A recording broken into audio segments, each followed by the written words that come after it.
Olá, sejam bem-vindos a mais um episódio do PBio Podcast, o podcast da PBio dedicado ao setor da biotecnologia. Hoje falamos com Nuno Arantes Oliveira, empreendedor, professor e partner da Clinical Research Ventures.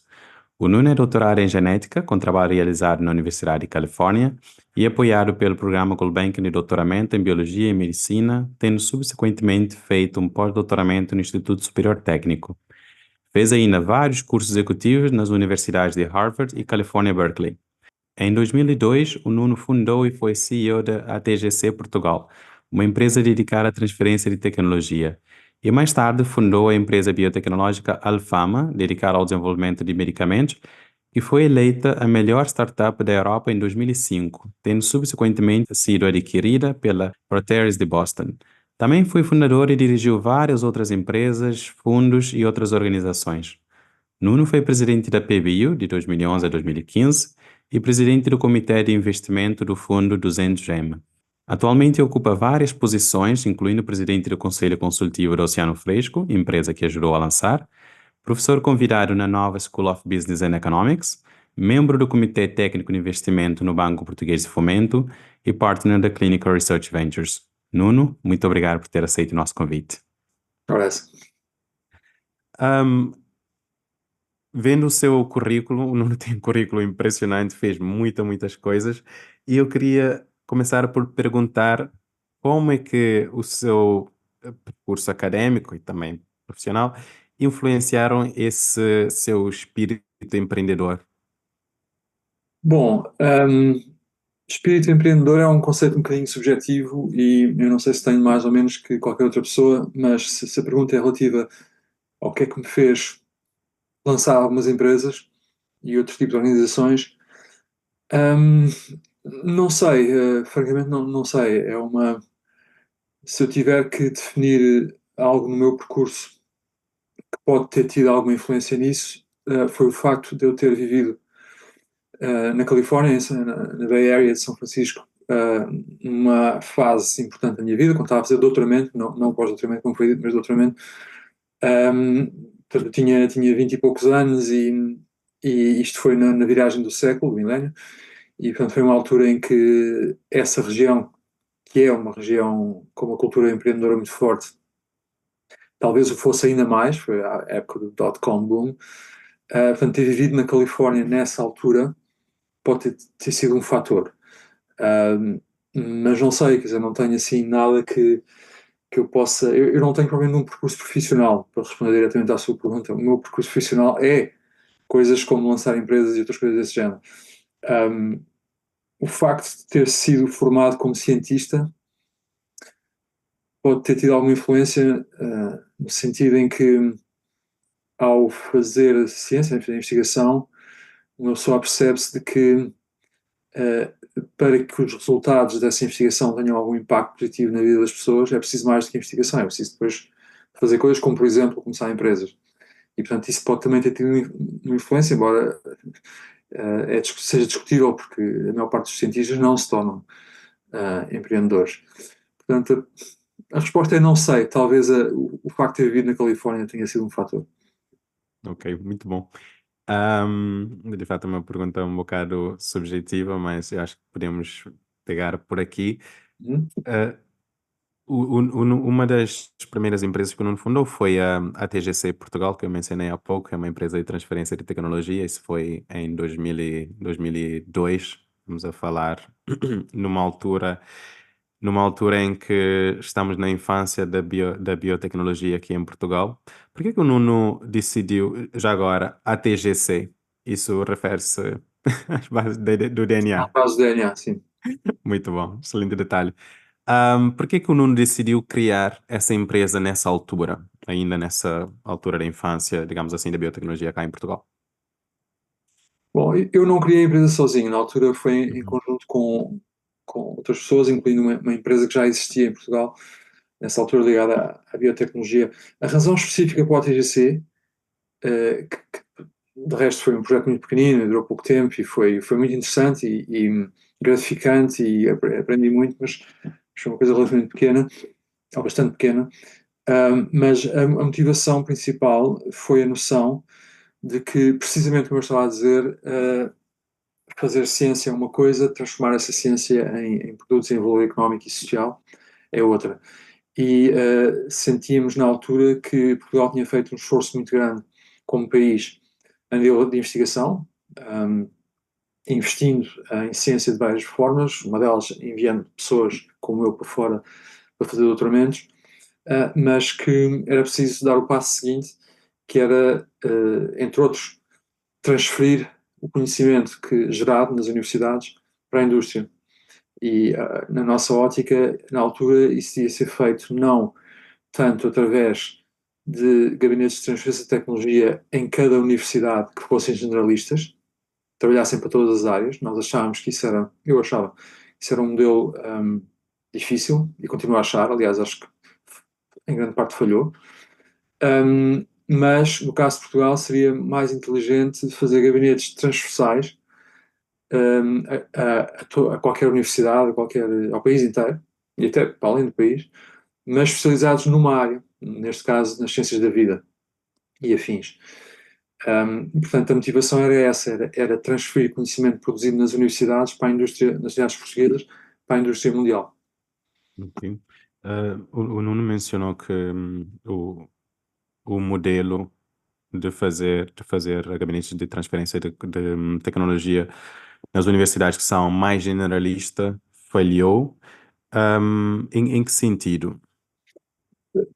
Falhou em muitos casos em Portugal, no sentido em que não fizeram nada de especial. Um, eu não quero ser demasiado negativo. A questão é esta. Quando uma universidade é muito grande e produz muito conhecimento que esteja relativamente perto do mercado, Uhum. como, por exemplo, um Caltech ou um MIT, ter um gabinete que funciona para essa universidade e para tudo o que ela faz pode fazer sentido com a massa crítica. Em Portugal, pelo menos já há 20 e tal anos, quando isto aconteceu, cada universidade tinha pouca massa crítica em cada área e tinha muitas áreas. O que fazia com que as pessoas que trabalhavam no gabinete de transferência de tecnologia podiam fazer coisas como alertar os investigadores para a importância de patentear as coisas, assim, um trabalho mais de formação, mas em termos mais de business development, que é o que me interessava, ou seja, pegar nas coisas e vendê-las, ou valorizá-las, é mais difícil porque tínhamos que ter gabinetes em que as pessoas percebessem muitas áreas diferentes e em que cada área havia pouca produção. O que era um duplo mal.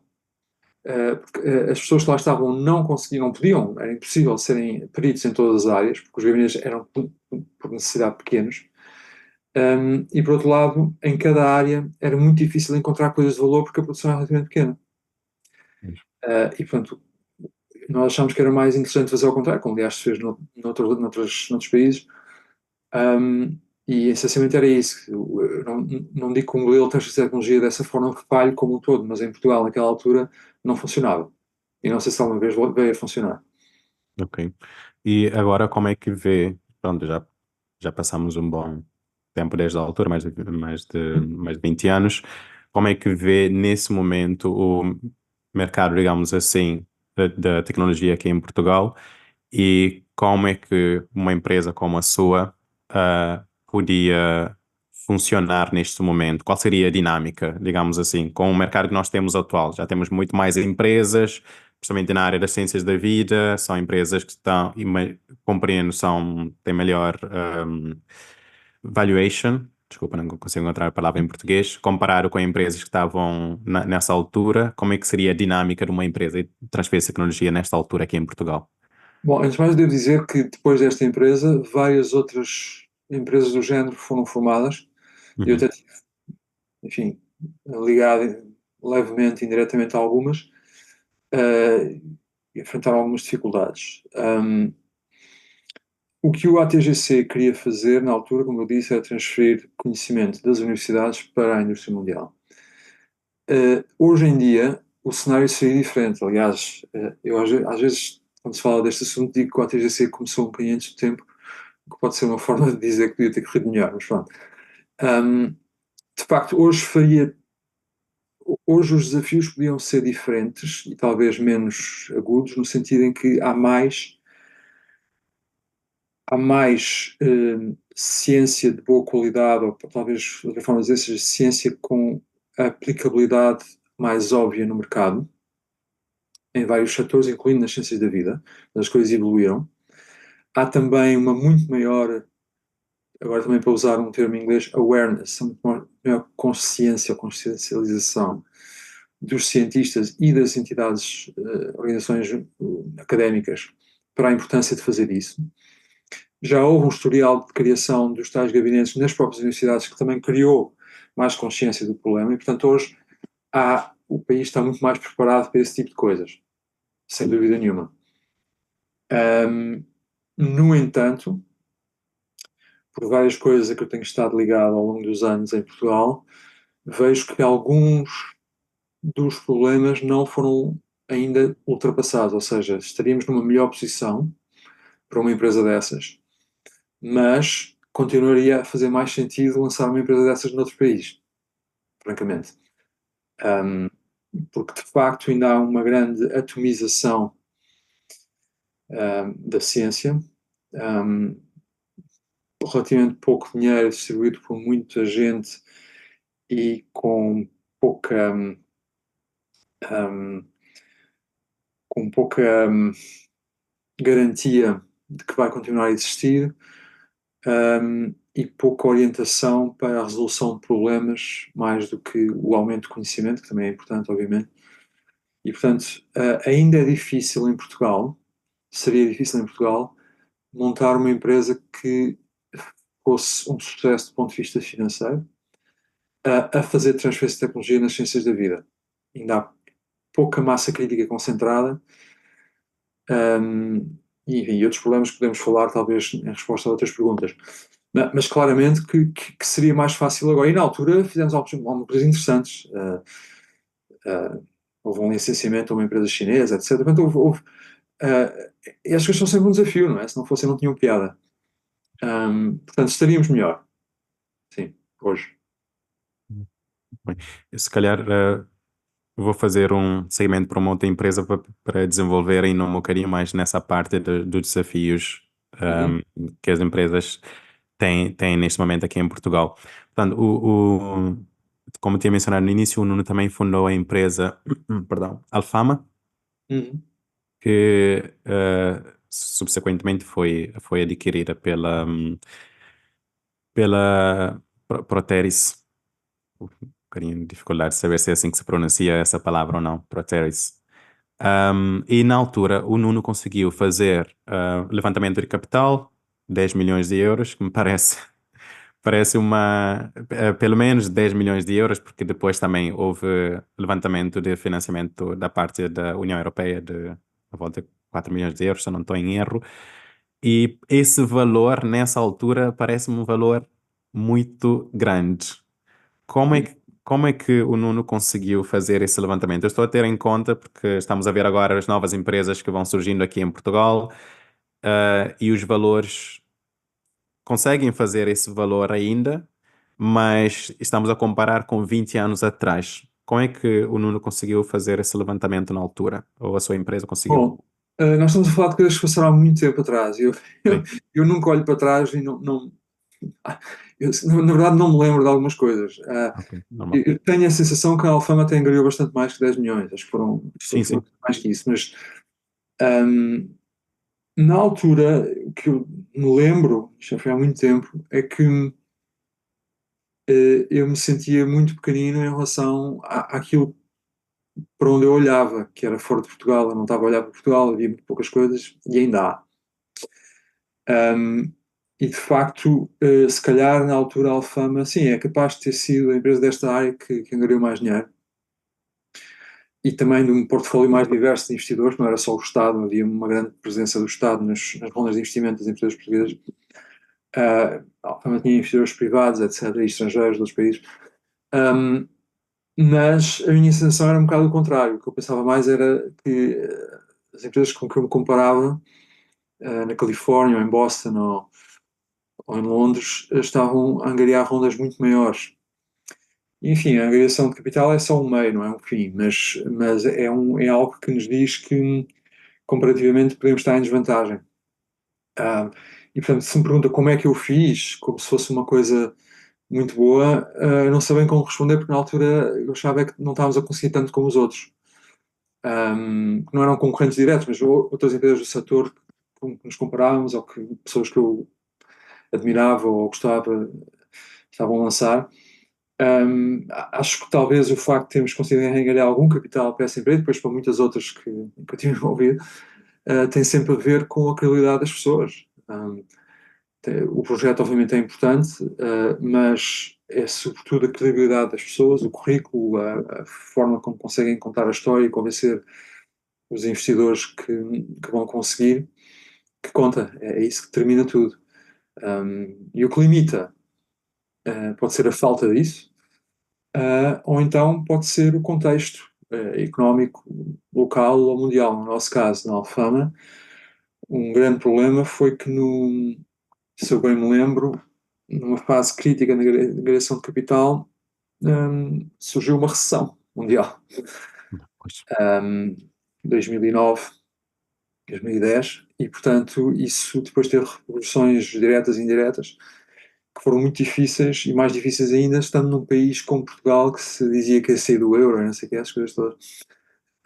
Embora a Alfama, e nós, uma das estratégias que fizemos nessa empresa e noutros também, foi colocá-la fora de Portugal, na medida do possível.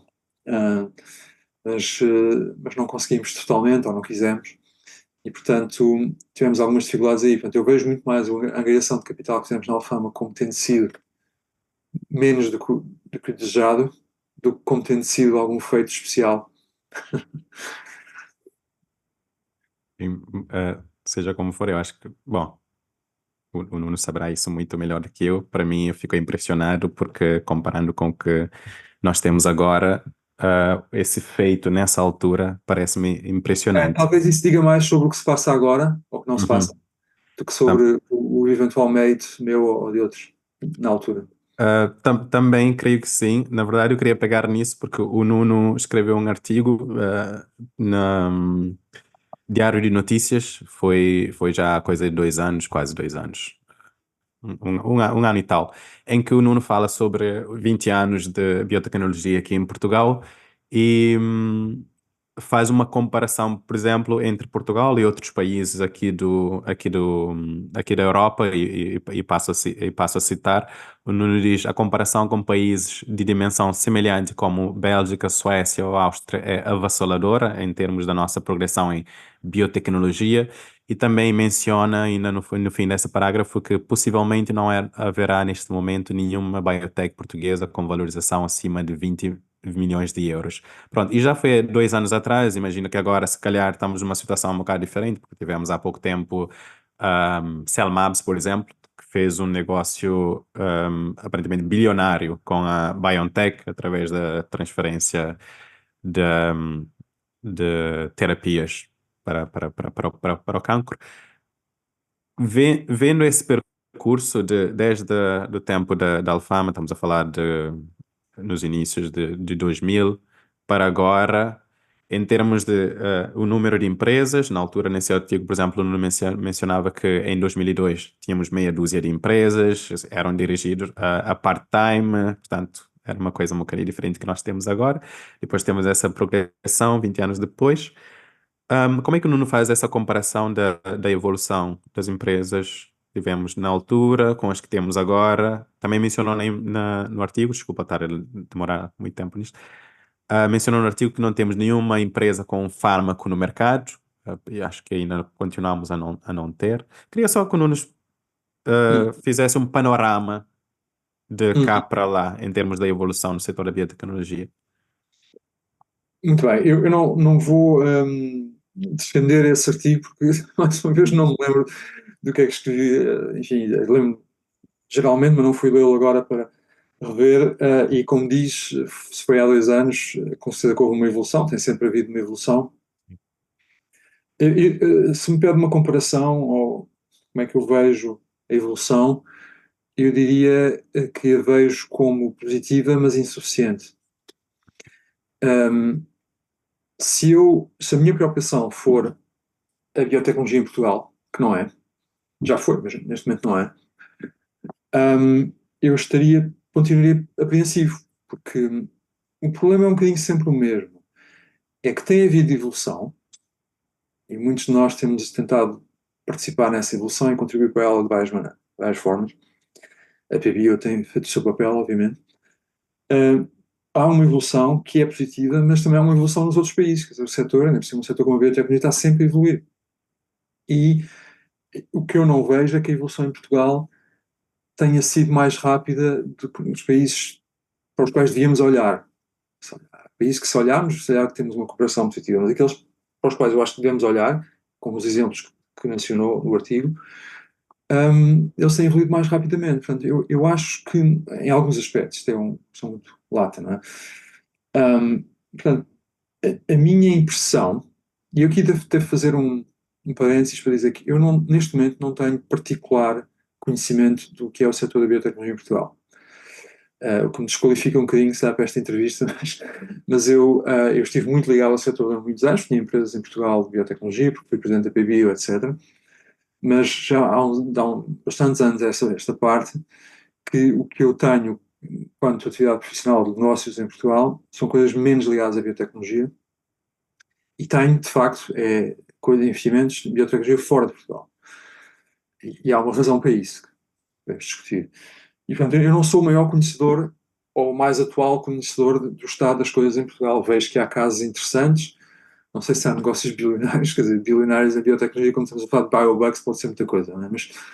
Mas de facto, há uns anos atrás era presidente do Comitê de Investimentos de um fundo do Estado que vinham muitas empresas de todos os setores, e eu via as que apareciam de biotecnologia e havia casos interessantes, mas de facto estamos a milhas de países de dimensão semelhante na Europa Ocidental. Podemos discutir porquê, mas quer dizer, se a pergunta é como é que eu vejo como uma evolução positiva, mas não houve um salto relativo a países como os que menciona. Antes, pelo contrário, eu acho que possivelmente perdemos terreno. Se calhar então vou fazer um retrocesso, falar um bocadinho mais na altura em que o Nuno estava mais centrado aqui em Portugal, por exemplo, à volta da altura em que era o presidente da PBio, isso já foi Uhum, em 2011 e 2015. Uma das coisas que eu tive a falar com outros entrevistados aqui no podcast, inclusive o Pedro Pissarra, que foi um dos fundadores da PBio, e nós estivemos a falar um bocado de desafios aqui de Portugal em evoluir no setor, porque o que nós estamos a ver neste momento, por exemplo, é uma fuga de cérebro de pessoas que têm formação universitária e depois saem, vão para outro país, para outros países, apesar de termos mais startups agora na área de ciências da vida, da biotecnologia. uhum. Na altura em que o Nuno estava à frente da associação, o que acha que se podia ter feito, que medidas podiam ter sido tomadas para melhorar o setor da biotecnologia, em termos de reter talentos, em termos de atrair investimentos e elevar o setor em geral? Bom, a primeira questão aqui é que a biotecnologia não é um setor. Não? A biotecnologia não é um vertical, não é uma fileira, como se diz. A biotecnologia, como nós estamos aqui a discuti-la, é um conjunto de empresas cujo cerne da atividade é a investigação e desenvolvimento, baseada nas ciências da vida, daí bio, e que depois serve uma série de setores. Podem ser empresas que servem a indústria farmacêutica, ou que querem ser parte da indústria farmacêutica, ou a indústria alimentar, ou do ambiente, ou seja o que for, tem outras coisas mais diferentes. E, portanto, um desafio sempre, quando falamos de biotecnologia, é o que é biotecnologia. E para pensarmos em o que é que se pode ter feito, por exemplo, a nível de uma associação de PBio, esse é sempre o problema. Porque uma associação deve defender as empresas, as suas associadas. Mas se as suas associadas não são de facto um setor agregado, defendê-las é mais desafiante, no sentido em que diferentes empresas têm interesses muito diferentes. Portanto, empresas que têm produtos farmacêuticos têm preocupações diferentes de empresas que têm produtos alimentares. O que une as empresas da biotecnologia é essa ligação, tipicamente, é essa ligação à ciência e o facto de que normalmente estamos a falar de empresas emergentes, porque quando elas crescem passam a ser de outro setor, passam a ser empresas farma, por exemplo, e são defendidas por outro tipo de organizações. E, portanto, ao serem empresas pequenas, e muito com objetivos muito diversos, há sempre uma diversidade de coisas que devem ser feitas. Mas por as empresas serem pequenas é difícil. Imagino que nós temos 20 empresas que, na verdade, estão ligadas a 5 indústrias diferentes e cada uma das 4 empresas que está ligada a cada indústria é pequena. É muito difícil defender esses interesses porque elas são pequenas, porque são poucas e porque os interesses são diferentes. Peço desculpa pela repetição. Esse é sempre o desafio de um setor como este, se quisermos sempre chamar um setor, e de uma associação que tenta unir essas empresas. O que nós fizemos quando eu estava à frente da PBU, já foi há muito tempo também, como já referiu, foram estratégias para tentar mitigar esse problema. Por exemplo, uma estratégia é escolher que batalhas é que queremos combater. Não podemos combatê-las todas. Nós, na altura, decidimos que, para criar massa crítica em algum tipo de setor onde a PBio se pudesse diferenciar, íamos criar subgrupos dentro da PBio. Criámos o das doenças raras e dos medicamentos órfãos, em que o Filipe Assoreira, depois foi o meu sucessor, teve um papel muito importante. Mas o objetivo era criar massa crítica em grupos que tivessem problemas muito concretos e comuns às empresas, idealmente onde já houvesse algumas empresas com dimensão. E nesse grupo específico, ou nesse setor específico das doenças raras, havia multinacionais que tinham presença em Portugal e que tinham problemas comuns para resolver. E aí a PBio entrou, e acho que entrou bem, vamos defender estas empresas. O custo de fazer isto é que depois todas as outras empresas da associação que não têm nada a ver com isso, não ganham com tal esforço. E portanto nós tentámos ao mesmo tempo ir buscar empresas que ainda eram muito emergentes, criando a possibilidade de serem sócios sem pagarem nada, ou pagando muito pouco, só para criar massa crítica, elas estarem presentes e para nos conhecermos todos e para interagirmos, para haver um ecossistema nascente. Fizemos missões internacionais em que tentámos puxar essas empresas todas para virem, mesmo que não tivessem nada para mostrar, mas nem que fosse para nós interagirmos entre nós, entre o setor, para começar a criar um ecossistema que fizesse com que houvesse alguma partilha do que é que são os desafios no setor. Portanto, foi muito um esforço de tentar criar massa crítica, tanto na associação como um todo, como em grupos específicos que tivessem problemas específicos. O que os vários presidentes da PBio têm feito até agora, essencialmente, digo eu, os outros poderão discordar, nós temos conseguido deixar a associação num estado um bocadinho melhor, mais profissional, mais sólido, mais sustentável para o que vem a seguir. E acho que todos têm conseguido isso. E olhando para trás, agora para há 20 anos, de facto a associação é muito diferente agora. Tem muito mais associados, tem uma série de atividades recorrentes, está muito mais profissionalizada, faz coisas como isto que estamos aqui a fazer. E portanto, de facto, houve essa evolução. Mas o grande desafio é sempre esse, é que temos uma associação cujos associados têm interesses muito dispares e cada associado é, em média, muito pequeno. Ok? Esse é sempre, para mim, o desafio central de uma associação como a PBio. Não só em Portugal, outros países também. Não, de facto, compreendo. Pronto, eu cheguei à PBU há relativamente pouco tempo, mas isso, de facto, é um desafio que já pude perceber.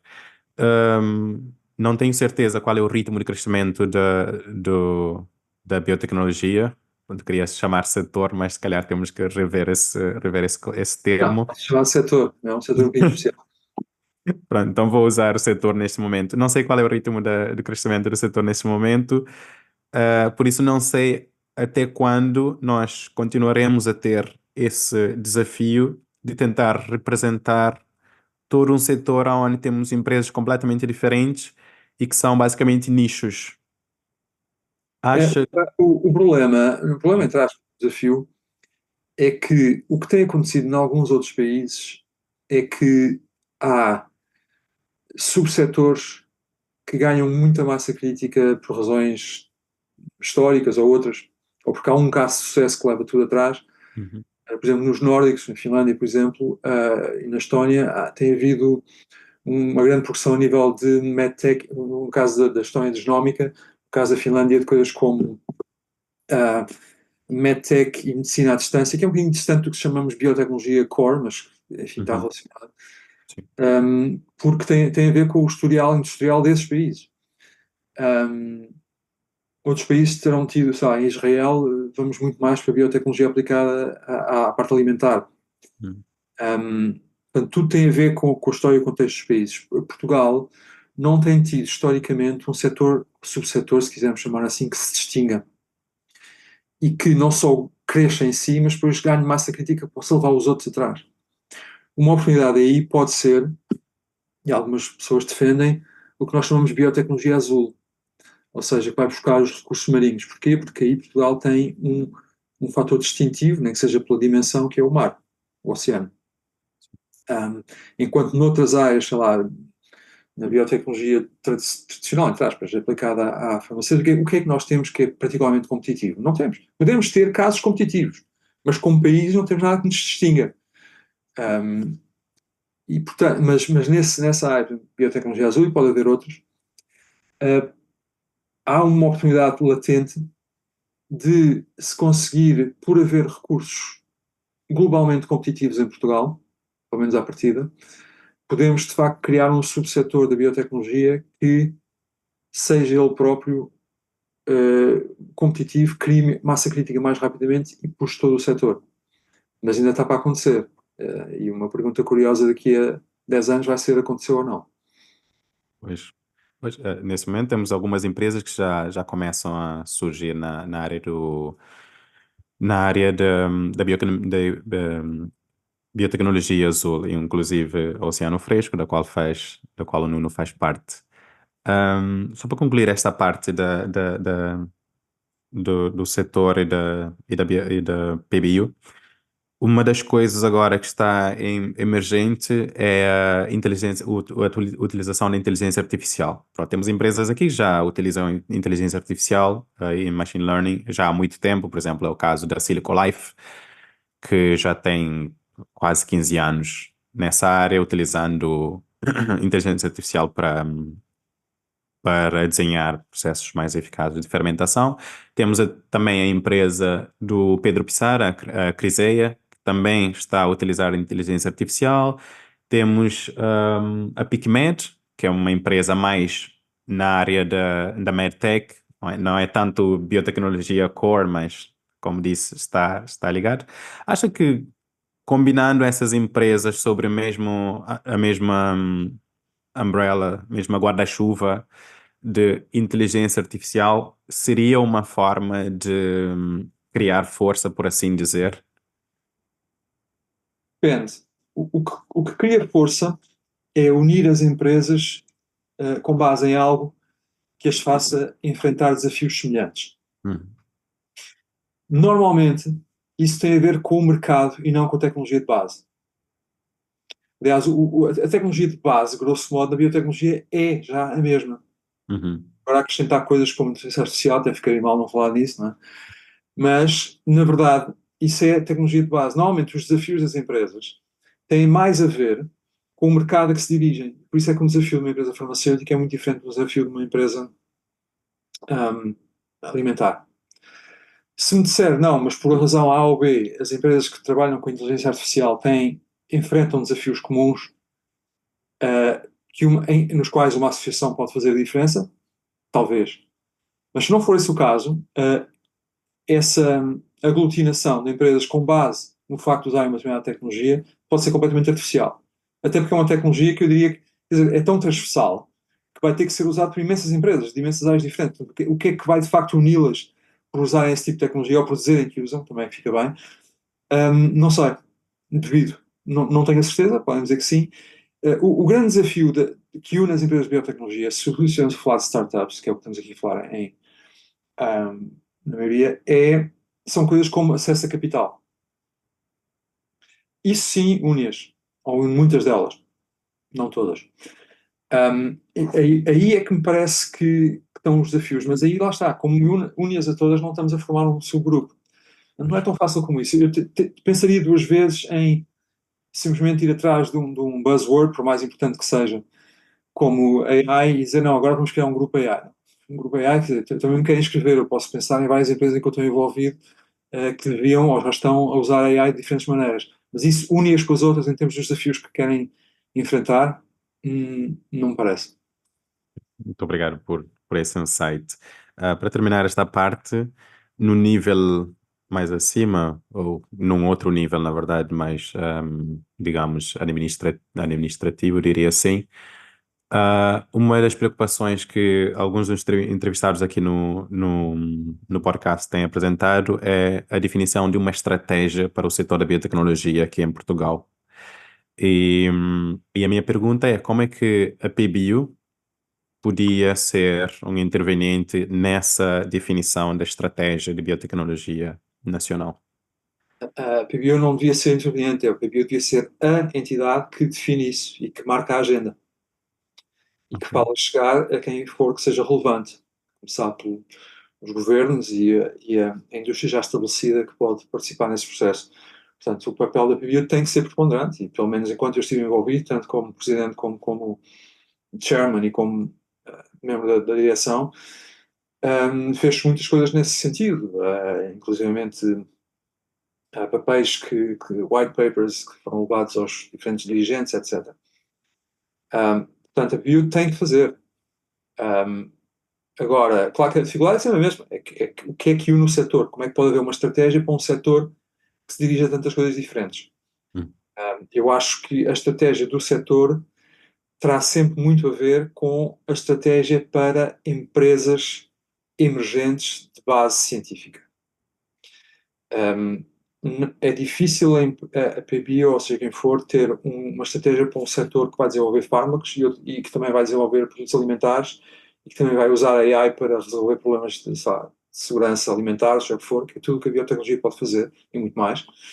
Isso é difícil. O que a PBO pode é que, uma vez que uma coisa que une a maior parte das empresas de biotecnologia é a ligação à ciência e é o facto de serem empresas emergentes, portanto, precisam de capital externo, como são empresas de base científica, precisam de investimento externo, não se conseguem financiar na banca e geralmente não conseguem autofinanciar-se inicialmente. Portanto, isso é que une muitas empresas. Portanto, eu acho que uma estratégia para a biotecnologia que a PBO queira promover e deve promover será sempre, fundamentalmente, uma estratégia para como é que se faz aparecer e crescer e ser competitivas empresas emergentes de base científica, que são empresas que não têm um produto à partida, que têm uma ideia de base científica e que vão desenvolvê-la como produto, seja um fármaco, seja outra coisa qualquer.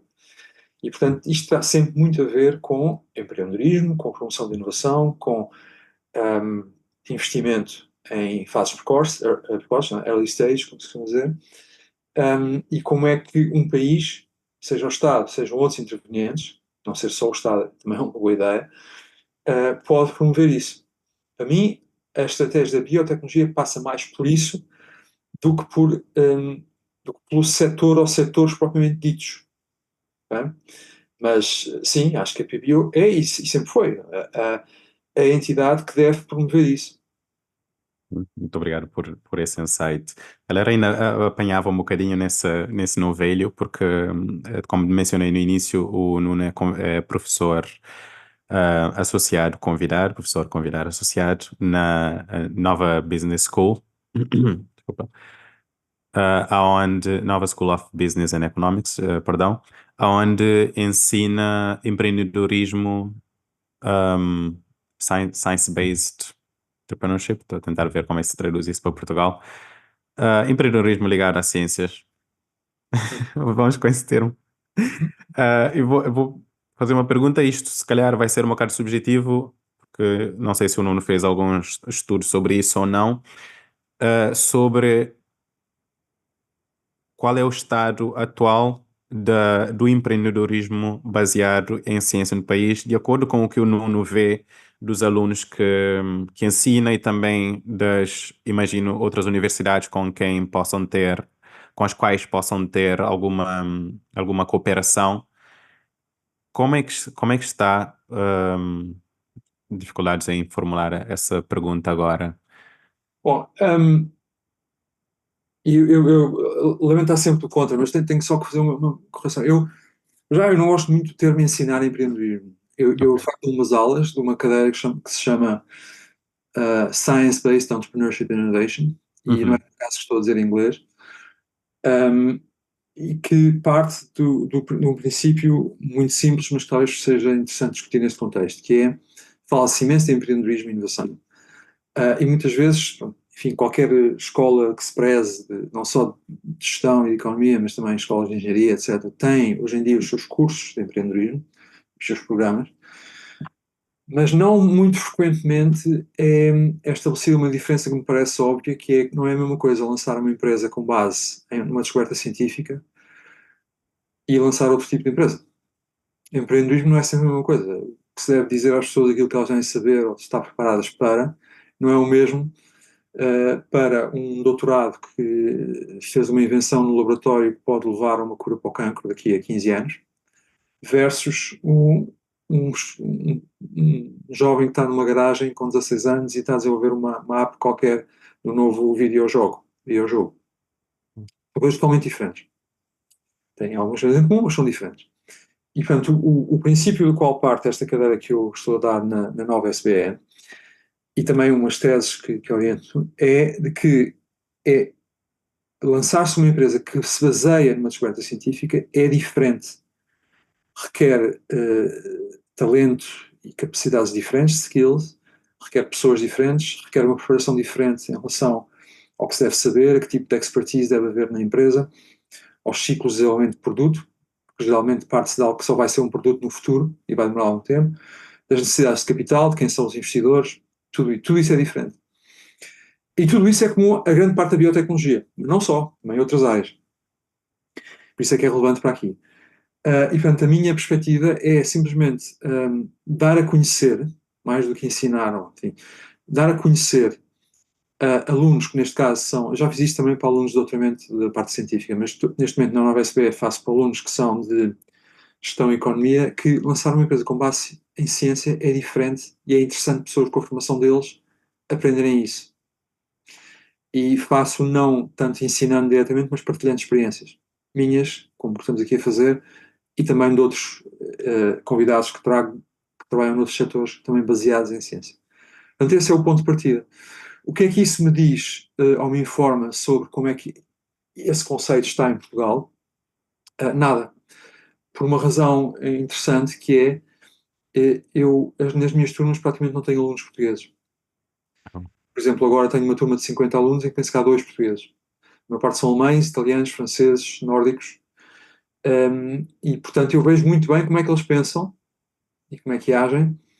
E o que me diz algo sobre o que eles vão fazer no futuro, provavelmente será nos países deles ou noutros países quaisquer, sobre pessoas com uma mentalidade bastante global. Não me diz nada sobre Portugal.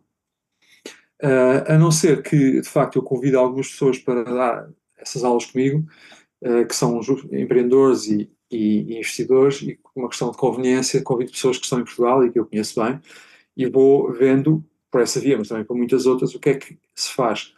E, portanto, o que eu sei por essa via é muito o que estamos aqui a falar, é o que se passa por biotecnologia, que é, houve grandes evoluções. Atenção que há setores em que houve evoluções mais rápidas. Estamos a falar de energia, ou telecomunicações, ou IT no sentido mais estrito, é um bocadinho diferente. Mas quando estamos a falar de setores como a biotecnologia, com ciclos de desenvolvimento de produto muito longos, etc., é o que estamos aqui a falar. Houve uma evolução claramente positiva, mas insuficiente se formos comparar com o que se passa no resto da Europa.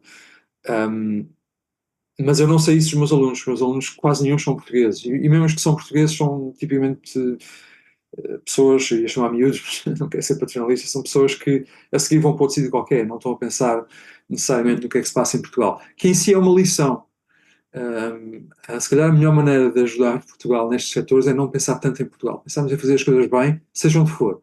E se formos portugueses, mais tarde ou mais cedo isto vai ter um efeito positivo sobre o país, mesmo que haja um brain drain, mesmo que vamos fazer isto para fora, mesmo que criemos as empresas fora de Portugal, como eu faço e outras pessoas fazem isso acaba por ter um efeito positivo sobre o país mais tarde ou mais cedo. Portanto, eu não pensava, por isso é que eu não digo que a minha preocupação não é tanto a biotecnologia em Portugal. A minha preocupação é fazer coisas que são interessantes e que resolvem problemas, e se isso trouxer uma vantagem para o país, ótimo. Mas como não sou governante, nem pretendo ser, não é tanto essa a minha preocupação. Ok. Isso é muito interessante porque eu acho que numa conversa que eu tive com, ou conversa ou ouvi-o a dizer o Dr. António Coutinho, o fundador do programa Gold Banking Ciência, ele também mencionava algo do género, que o objetivo do programa era que os alunos saíssem, fossem para fora e fizessem coisas e depois isso eventualmente podia beneficiar o país. Eu fui um deles. Eu fui para fora Sim, através exato, do exato, Bank, fui selecionado para esse programa pelo professor Coutinho exato. e portanto, ele é uma figura, eh, enfim, não é bem um mentor, mas é uma figura que muitas pessoas da minha geração viam como exemplo. Portanto, se calhar isso passou um bocadinho para. Mas de facto eu concordo. Quer dizer, eu acho que se vamos estar obcecados com o facto de a gente ter que ficar em Portugal, é difícil. Podemos é tirar o melhor partido de, por exemplo, o que eu faço profissionalmente em termos de negócio, é tirar o melhor partido de Portugal naquilo que Portugal me oferece de melhor e tirar o melhor do resto do mundo no que o resto do mundo me oferece de melhor. E, coincidência ou não, continuo a viver em Portugal. Não é? E assim, isso é significativo, mesmo que eu esteja a fazer coisas fora de Portugal, o facto de eu estar cá, estou a dar esta entrevista para uma associação portuguesa. Portanto, algum efeito isso tem sempre. E eu às vezes vejo a questão de obcecarmos muito com Portugal quando não somos dirigentes, não somos governantes. Se formos, obviamente, tem que ser essa a nossa preocupação, mas se formos empreendedor, o, o, o que me leva a pensar uma preocupação excessiva com Portugal, é que se às vezes estamos a usar o Estado de Portugal como desculpa para as coisas não terem corrido bem. Não é? Ah, mas Portugal isto, Portugal, não, mas Portugal está mal, façam noutro sítio.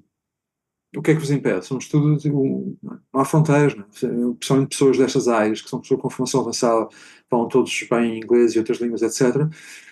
Pelo menos até uma certa idade, uma certa fase da vida, pelo menos, não estão impedidos de fazer as coisas fora. Eu não estou a dizer que as pessoas sejam sempre a queixar-se, mas uh, o lado pernicioso, estamos sempre a pensar em Portugal, primeiro, e depois no que é que eu quero fazer na vida, segundo, é que às vezes eu explico o que estou a fazer mal com base em Portugal não ter dado a oportunidade. Que até pode ser verdade, mas quer dizer, vamos concentrar-nos o que é que eu quero fazer. Eu quero fazer coisas que me interessam, eu quero fazer coisas que tenham um impacto positivo nas pessoas, portuguesas ou outras. Se, como efeito secundário, o facto de eu ser português e alguma das coisas podem correr bem, tiverem um efeito bom sobre o meu ecossistema, que se calhar é Portugal, o grupo que me rodeia, ótimo, perfeito.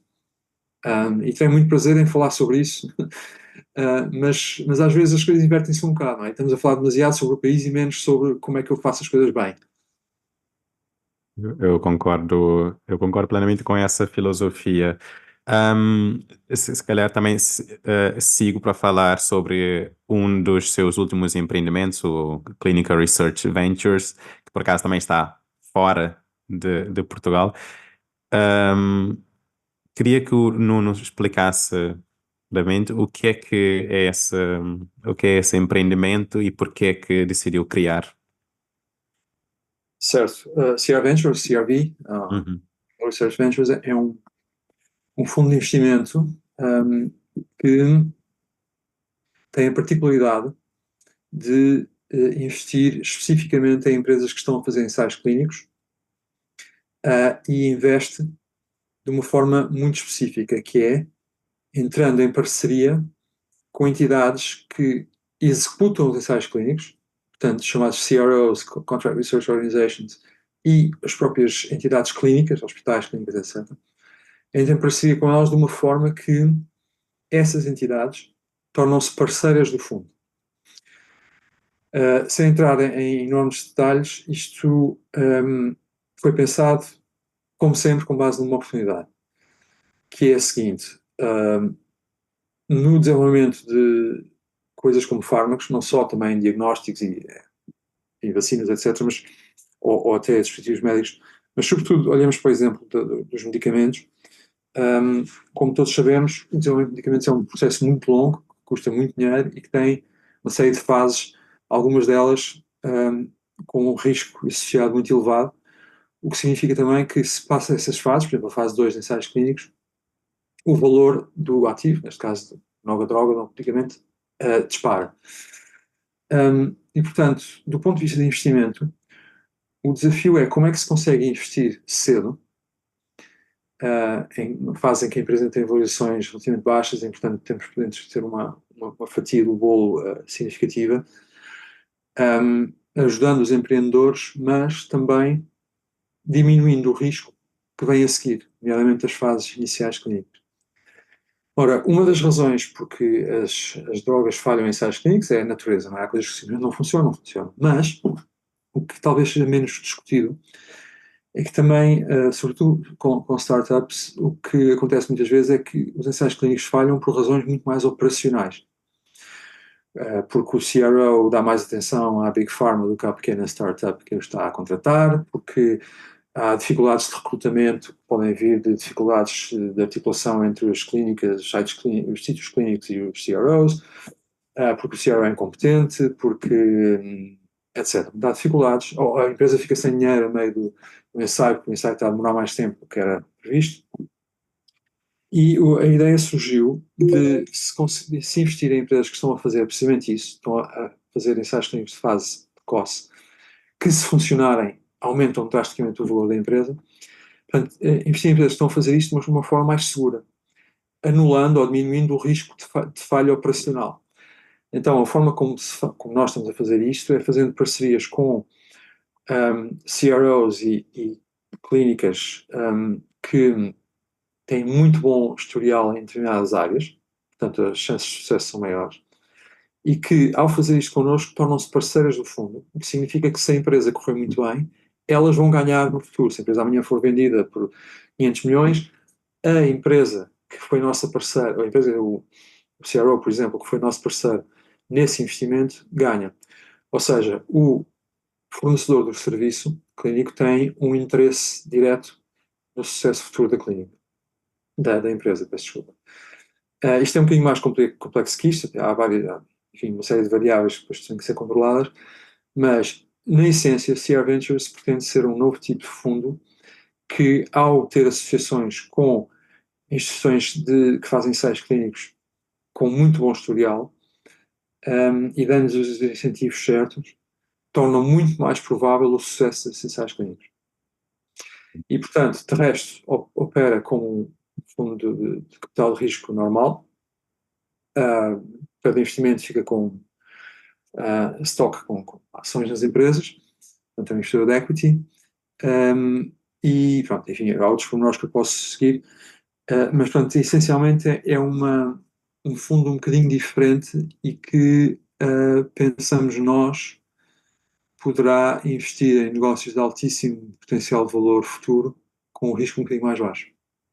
Muito bom. E vocês estão sediados em Boston e trabalham com séries não, é global ou é Já uma coisa mais trabalhámos com local? vários, neste momento até temos uma aliança em Portugal, agora não seja Uhum. o seu público.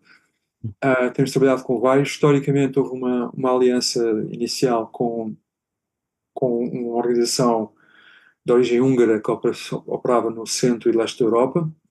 Neste momento já não está em vigor. Uhum.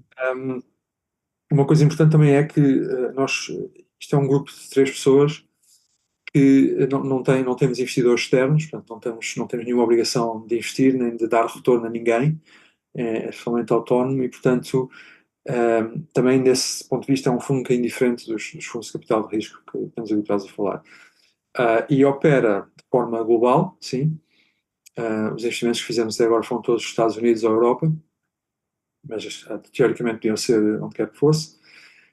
E somos relativamente agnósticos também em relação às áreas que investimos, em termos de indicação da doença ou condição que se vai tratar. Sim, não sei se me perdi, esqueci da Não, não, pergunta. não, não, não. Acho que a resposta foi perfeita. O que atraiu a minha atenção aqui foi ter mencionado também existe uma aliança em Portugal. Pronto, não precisa entrar em detalhes, como mencionou. Por que escolheram também Portugal para fazer? Para Não fazer? escolhemos Portugal, o que nós escolhemos são parceiros que são muito bons em alguma coisa, ou que parecem ser Ok. bem posicionados. E aconteceu recentemente que um desses parceiros, com quem ainda não fechámos nenhum investimento, mas estamos à Uhum. espera, estamos a olhar para 2 investimentos com eles, penso eu, 2 ou 3. Um, o Portugal é uma coincidência, em que curiosamente a ligação, embora eu conhecesse essa organização, nem veio por mim, veio por um dos meus sócios que é francês. E portanto, Ok. Portugal foi uma coincidência. Lá está, a preocupação não era ir buscar um parceiro em Portugal. A preocupação era buscar um bom parceiro. Uhum. Neste caso, português, ótimo, ainda bem, todos Essa, ganham. essa, essa é uma excelente indicação.